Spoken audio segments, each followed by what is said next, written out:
stepping away now from the Palestinian Authority and Gaza. After multiple official and unofficial Israeli government trips to Arab states in the region, some semblance of peace in the Middle East seems to be within reach, but unfortunately just not yet with the Palestinians. So the question is, how far can diplomacy really go between Israel and her neighbors before the Israeli-Palestinian conflict gets in the way? Here to discuss is Brigadier General Shmueli, former head of Israeli Air Force Intelligence and chairman of HaShomer HaChadash. Thank you so much for coming back into the studio again. All right. So let's just right to the main question. Is it possible? How close can we get to our Arab neighbors before we get to this issue? First of all, I want to share my sympathy and thought with the people, the community, our brother and sister in Pittsburgh. About your question, it's always about interest.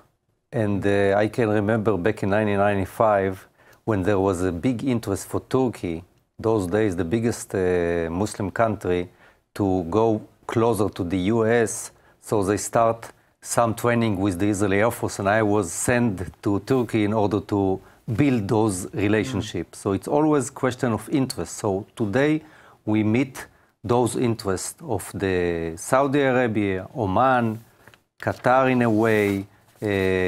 Those mutual interests are coming from defense needs and economy. If it is defense needs, we all face the Shia threat and the nuclear threat from Iran. And in that regard, those countries find Israel as a good partner.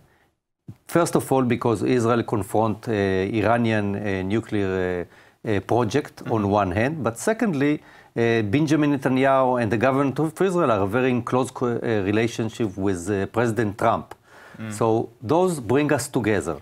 The issue about the Palestinians, they have to monitor very carefully in order for them, for their people, let's say in Saudi Arabia, in Oman, to support the government. Hey, you are talking with Israel. What's happened? Why you told us that those are the devil? What about the Palestinian issue?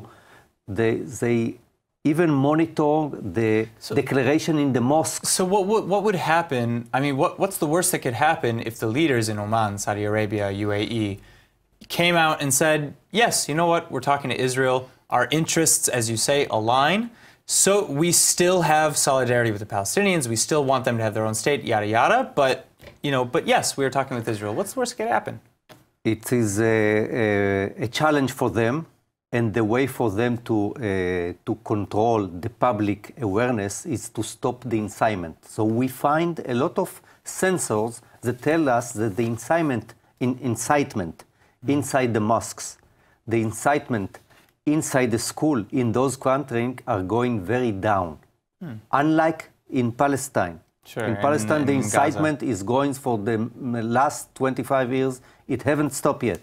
So if you find those sensors that the incitement are monitored by the government, it means that they are very serious.